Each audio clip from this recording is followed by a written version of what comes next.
following is a presentation of HBO Sports.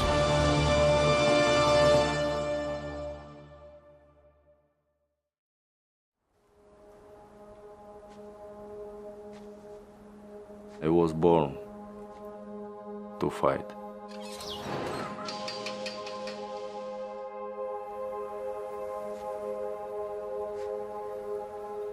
My life has always been a fight. I think the hardest part of my fight in life is just learning how to deal with setbacks and learning how to deal with obstacles and learning how to deal with challenges and learning how to persevere through those challenges. In boxing, you can prepare for any punch and be ready. But you never know when life can give you punch. You could define a fighter as a man who knows only one way to make sense of the world, who comprehends pain as a singular gauge of truth, whose approach to his pursuit is categorically inseparable from his identity. Good to see you. Hello. On November 19th, Sergey Kovalev and Andre Ward will square off for the light heavyweight championship in boxing's most anticipated bout of the year. Two of the world's greatest fighters. Two men who've always known only one way to live.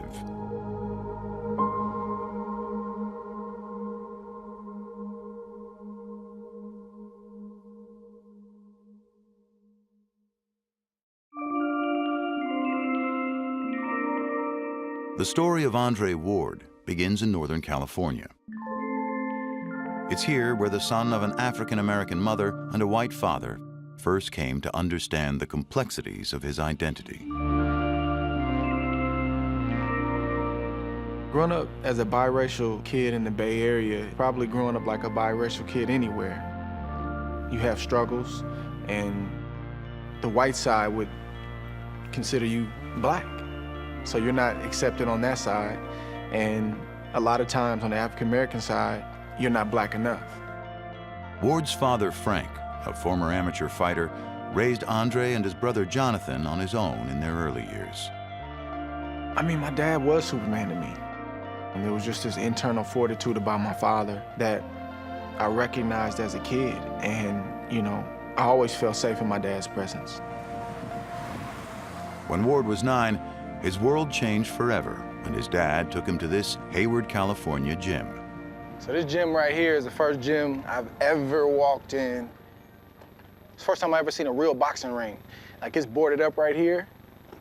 But like my dad, you know, I wasn't big enough to look inside the gym, but there used to be a window right there. My dad lifted me up, and I looked in the gym and I saw the ring. And that's the first time I fell in love with this sport, man. That's the first time I ever was like, I want to do this. Joe. Hey. Good to see you, man. How you doing? Good to see you. How's everything going? First heavy bag ever I hit. I had to hang it up there because once you signed it, nobody would punch at it. They said, we can't punch that. It's the first bag I ever hit right here. Old school leather. I used to walk down these steps every day. It's crazy when you're small. It looks so big? It looks so big, and then when you get older, the place looks so small. I know this place was bigger than that. That's crazy. And this is where I met Verge. Exactly. That's where you met Verge. I was hitting that bag, that black bag that we talked about, and then he was sitting over like on that bench right there, that, you know, that little area over there, and I hit the bag and I look at him and he give me a nod of approval. He said looking for a fight. I said, well, there he is. It's That's crazy. where everything started. That's how I started right there. Yeah. Verge is Virgil Hunter, who began training Ward shortly after the youngster discovered the gym. They formed an instant bond, with Hunter glimpsing harbingers of the extraordinary in his student. He had a wisdom that most kids his age didn't have. He was a winner. I mean, plain and simple, and really no other way to define it. Soon, Ward began what would be a highly decorated amateur career. And from the outset, the fighter, his father, and his trainer targeted the 2004 Olympics as a long-term goal. But as Ward blossomed in the ring, elsewhere, he was beginning to see unnerving holes in the aura of his hero. I just watched this pattern with my dad where he'd be normal in the morning. We'd go to school, me and my brother. My dad would go to work. He'd come home. He'd be normal, tired, but normal. And he'd spend some time with us, and then he'd go into his room for about an hour. And then he'd come out just a different person. And I just couldn't wrap my brain around it. I couldn't wrap my brain around it. I'm like, and I used to tell my brother, like, man, I hate when he goes in that room. Because it's weird, he comes out different. Yeah, in this house, this is when I came to find out really what addiction was. In this house, this is when I got the understanding of like what my dad was actually struggling with. I had to grow up a lot in this house, you know, probably quicker than I wanted to because of just life circumstances. And I was a young kid. The source of Frank Ward's struggle, it turns out, was heroin. Meanwhile, Andre was estranged from his mother, Madeline, who was living for stretches at a time in the streets, battling her own demons. I saw my friends with their parents, and I was like, man, what would that be like to come home and your mom is there and she's cooking? And I just didn't understand what that felt like, and it hurt. But then my mom would pop up every now and again. You know, she'd be kind of beat up from the streets, not physically, but just, you know, just from living that type of lifestyle. And, you know, I soon found out that her struggle was crack cocaine. Ward only lived in this house for a few years. His father lost it when he sought full-time treatment for his addiction. Man, this right here, this brings back memories. This is first place me and my brother came to when my dad lost our home and he had to go into a program. This is where Millie and Verge, who, you know, at that time they were our godparents, and Verge had been training me probably for like 3 or 4 years. You know, they took us in, and this is where we stayed, right here. I mean, who does that? Well, my whole goal in that was to make him and his brother feel secure and let them know that everything was going to be all right as far as they were concerned. I promised them that I would look after them until they were able to look after themselves, if that's what it turned out to be. Ward lived for most of his teenage years with Hunter in the Bay Area, though he also reunited for a period of time in inner-city Oakland with his mother. Still, all throughout Frank Ward's troubles, he remained a strong presence in his son's life. Until tragedy struck when Andre was 18. My father dying, and dying abruptly, was probably, you know, one of the toughest things I've ever had to deal with in my life, even to this day, because I wasn't prepared for it. You know, my dad died of heart disease at 46 years old. You know, I wanted answers from God and didn't have them, and I just shut down. I didn't want to box anymore. You know, I wasn't praying, reading my Bible, going to church, none of that stuff. I was self-destruction. Started, you know, drinking a lot, you know, started hanging with the wrong people. I just didn't care. Nonetheless, the pinnacle he'd been targeting, the 2004 Olympics, was drawing near. As ever, Virgil Hunter's guidance was vital. What I told him is that whatever he had and whatever he desired to do, that once it's gone, you're not going to get it back. I never was concerned about Andre with the boxer. It was Andre, the young man, that I was concerned about. Somehow, some way, man, you know, I was able to get things in order in time and qualify and get back on the right track. Find myself in Athens, Greece. My dad was big on things like honor. My dad was big on things like respect. He was big on our family name. I didn't want my dad to die in vain. Ward took home the gold in Athens, officially pronouncing himself one of the best young American prospects in generations. With a new level of stakes and fame in the offing, when he returned home, he sought out Napoleon Kaufman, a former NFL running back turned pastor. I just saw him as a young man that was, you know, seeking to get his life right with the Lord. He did talk to me a little bit about the loss of his father. But when I saw him, I just saw someone that was looking for direction, had some pain, But I was very, very hopeful that as he continued to walk with the Lord, that his life was going to change in a positive way. With the guidance of Kaufman, faith became Ward's foundation. He took on Son of God as his boxing moniker and steadily emerged as one of the best pound-for-pound fighters in the world. Quick left hook. Ward believes he's got him hurt, and it's another knockdown for Ward. Ward landing when he wants to, where he wants to. He reached for greatness tonight, and he may have grabbed it. At 32 years of age, he's a perfect 30-0.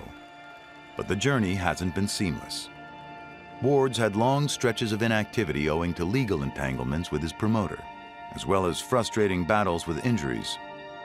Today, though, as the biggest bout of his career against Sergey Kovalev approaches, he prefers to stay focused on the positive. For many years of my life, I'm sandwiched in between a heroin addict and a crack addict. And by the grace of God, I came out of that. I shouldn't be here doing what I'm doing right now. Like, everything that's happening is a bonus for me because God was merciful. God showed me grace. You know, when I was going left and almost blew it, you know, he had the right people in place at the right time. Well, we knew we weren't put together for nothing. We know that. So if we aren't put together for nothing, then it has to be for something. Wherever the biggest diamond in the world is, the expedition that we're on, we're getting close to it. You know, we'll discover it. Dre definitely is the definition of a fighter. He's a fighter. Knowing his past and to watch him get up and achieve what he's achieved in life is just amazing. I've seen him go from a boy into a man, not only just from his professional standpoint. I've watched him become such a loving father, an awesome husband, a provider for his family. It's been wonderful to see. Apple don't fall from the tree. Together with his wife Tiffany, Ward is raising 4 children, and certainly not taking for granted all he's able to give them. My sons come home every day. Did mom cook? Did mom cook? Like, it's amazing. I'm like, you guys have no idea, like, how blessed you are, man. And they will one day. You know, they'll start to understand it one day, but that stability in the home is so important. Hello. Also today, Ward has his own mom, now clean and sober, back in his life. Want another one? Heck no. And as for his father, he may have been gone 14 years, but he's never gone missing. I believe my dad has been a part of this journey, you know, since he passed. And I don't know how, I just believe he has. You know, and that's why I wear his initials on my trunks. My dad cared about character. You know, he had his struggles, but he was honest about his struggles. And he was a fighter. He'd always fight to get back on his feet, and he would. I think he'd be most pleased with the man that I try to be on a day-to-day basis, the type of husband that I try to be, the type of father that I try to be. That's what would make him extremely proud, more than anything.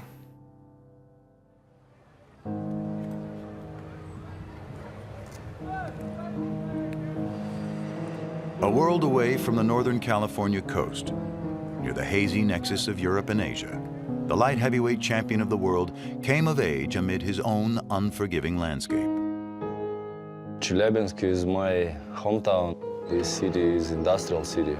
A lot of factories there. People there are more stronger for survive, yeah. In Chelyabinsk, Russia, steel production is still the biggest industry. Raw materials forged by intense heat, shaped by extreme pressure into something seemingly unbreakable. It's a fitting backdrop for the story of Sergey Kovalev, who saw the world he knew start to crumble when he was still just a child. When USSR was before split, USSR, yeah, we lived happy, and we feed our dog some sausage, you know. We gave to our dog like everything what we ate. 1991, when USSR was split, when Russia was born, yeah, we felt a lot of changes. Our dog forgot about sausage and everything, you know, like, and my mom and my stepfather didn't get enough money for life. His mother, Nadezhda Pashnina, once worked in one of the city's many factories. Зарплату не платили. Как бы получалось, зарплату нам давали продуктами. 3 детей на тот момент. У меня было 3 детей. Муж работал в литейке тоже здесь же, плавильщиком. Вот ему часть денег дадут, мне часть денег. Вот как бы немножко это. Ну, и так старались, где-то что-то все равно. Our neighborhood, everybody lived like that, you know, and we didn't understand that we are living poor or rich, you know, like just like we lived. On trips back home, Kovalev still visits his neighborhood, where he and his siblings were raised by his mother and stepfather. Yeah.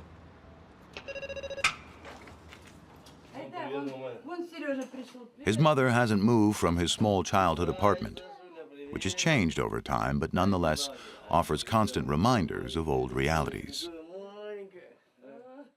We got this room and this room. This room was busy. Here lived one old woman. We used to be together, one kitchen, one restroom,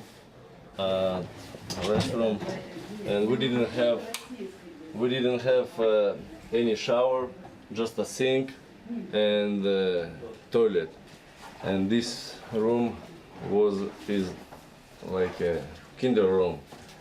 Here we lived and slept, me, my younger brother, and older sister. Yeah, it was just was a hard share everything between us, you know. And outside the cramped confines of home, the city streets offered their own challenges.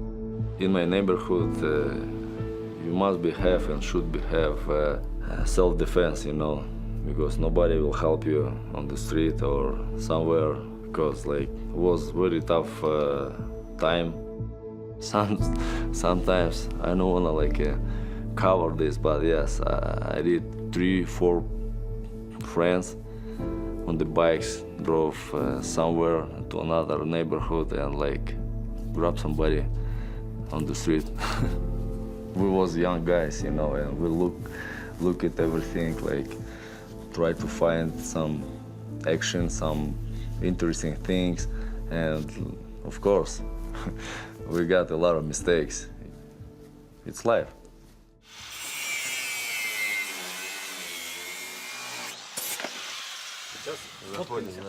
When he was 11, he discovered a better place than the streets to spend his days. Welcome to my first gym. It's where he first learned to box. And 22 years later, the memories are still vivid, even amid the rubble. Yeah, here was, you see where was ring, and this side was heavy bags, this side too was punching bags, there and there was speed bags. This is place where I began. 1994, December 1st, was the first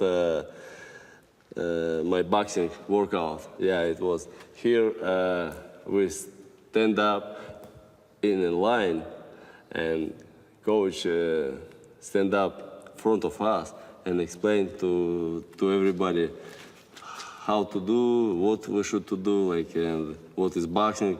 Yeah, it's my first coach, Novikov Sergey Vladimirovich. Передняя рука обеспечивает защиту, обеспечивает атаку финтом. Sergey Novikov was the trainer in charge of the gym's aspiring young talent. Сергей пришел в общем потоке. Худенький, маленький, невзрачный. He teach us that we must be men. Сам одевал перчатки, я в принципе был неплохой тоже спортсмен, еще действующий, уже по старой памяти. Одевал, разобью нос, и на следующую неделю, глядишь, и ручки на месте, и головка пониже. Есть ребята более одаренные, более сильные. Но с течением трудностей, вот обстоятельств трудностей, обстоятельств времени, они слабейшие бросают, сильно остаются. Вот он один из тех, кто сильный духом. But a year into his training, Kovalev was dealt a blow that sent him reeling. When I was 12 years old, my stepfather died from heart attack, you know, like he passed away, and I was very upset. And I stopped boxing because really was very disappointed in the life, you know. I was emotionally killed. Не пришел. Я резко думаю, нет, этого парня нельзя отпускать. Нельзя отпускать. Не из-за того, что он крутой спортсмен, а из-за того, что я просто потеряю человека. Послал ребят. Ребята заходили за ним, вот эти его товарищи, сверстники заходили. Я Сергею сказала, говорю, сыночка, вот ты у нас из взрослых мужчин, ты остался. Это мелкие, говорю. Это... Теперь тебе надо им помогать и подсказывать, что как. И где-то мне помочь, поддерживать. И Сережа очень резко изменился. Сначала, ну как, ребенок, мальчишество, все. А тут он резко изменился. Он буквально за каких-то 2-3 месяца прям как вырос, возмужал. Вот. It was like maybe 3-4 months I didn't use the boxing gym enough till I forgot this hard day when we lost a stepfather. Boxing gave me hope that time because we didn't have a rich life. Fortified and re-energized, Kovalev grew up fast, steadily marching up Russia's amateur rankings. But over time, he came to feel that his path to international recognition was being blocked by his country's boxing politics. As he mulled his fighting future, in 2009, a contact in Russia put him in touch with a US-based manager named Egis Klimas. I was traveling to Kazakhstan for my other fighters' fight, and I said, why don't we meet there? My dear friend Don Turner was with me. I flew Sergey to Kazakhstan. We went to gym to train, and Sergey just did shadow boxing. He just did a couple moves, and Don Turner, then he saw it, kind of like, damn, where did you get this guy from? You can make him a really big, huge champion. Following that appraisal from Turner, a highly respected trainer, Klimas brought Kovalev to the United States to begin the process of building a professional career from the very bottom rung of the sport. And I explained to Sergey, I'm not going to be making you money. I'm not making money off you because nobody is giving me a single penny. All I can do for you, I can get you some money for food. I can give you some money for your living expenses. And I said, as soon as we're going to get a promoter, then promoter going to take care of you. Kovalev fought his first 18 bouts in obscurity and had little to show for his winning efforts. I had inside of me some kind of thoughts where I gotta go, I don't want to do this. But I couldn't show him. He also had some points into his head where I gotta quit this. It's not for me. In 2012, Kovalev got the chance to impress promoter Kathy Duva, who agreed to put him on the undercard of one of her shows. His opponent was Darnell Boone. And a minute and a half into the second round, the fighter ferociously breathed new life into his career. When the fight was over, Kathy Duva was standing with a contract right here, was going out of the ring. He said, oh, where is my pen? I want you guys to sign it. My boxing career started grow up very fast. This guy is a mean fighter. The most sinister presence in the ring enjoys inflicting punishment. Kovalev is clinically in command here. It is over, and he made it look easy. I even couldn't imagine that I will get this point. I'm very surprised myself. Sergey Kovalev has never lost a professional fight and has been the unified world light heavyweight champion for nearly 2 years. A husband and a father now himself, he's also a 33-year-old man who will never forget how far he's traveled from his origins. For everything I'm fighting, in the life, in the ring, and right now I understand that I passed a very long road to be here, you know. And every day, new motivation again and again, and I'm here, still undefeated, and continue to my goals, to my dreams.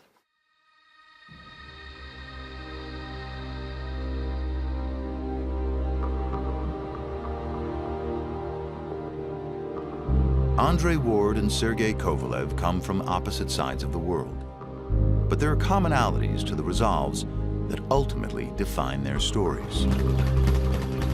And now, on November 19th, the two undefeated fighters will collide in boxing's biggest bout of the year. My fight with Andre Ward is an important fight in my life and a huge step and test in my boxing career. This fight against Kovalev is definitely the next great fight in my life. It's definitely the next great moment in my life. And life is about moments.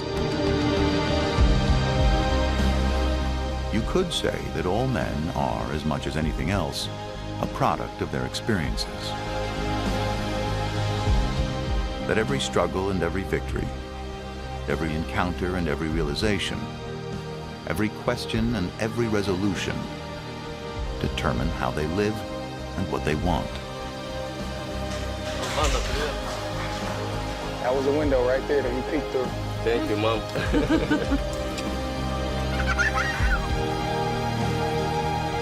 I made it out, and I made it through it. They are two men who long ago discovered that fighting was the only way to make sense of their worlds. They are two men whose paths now come together the only way they should.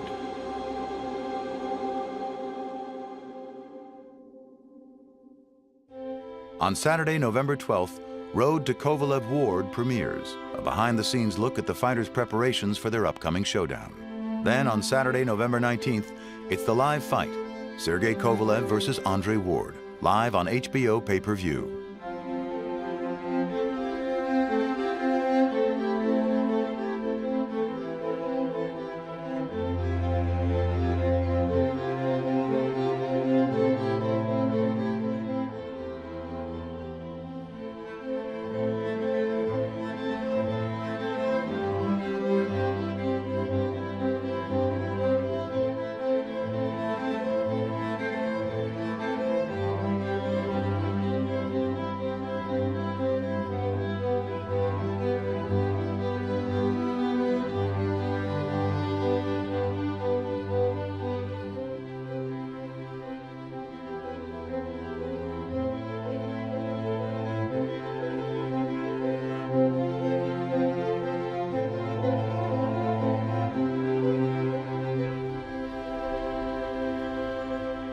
This has been a presentation of HBO Sports.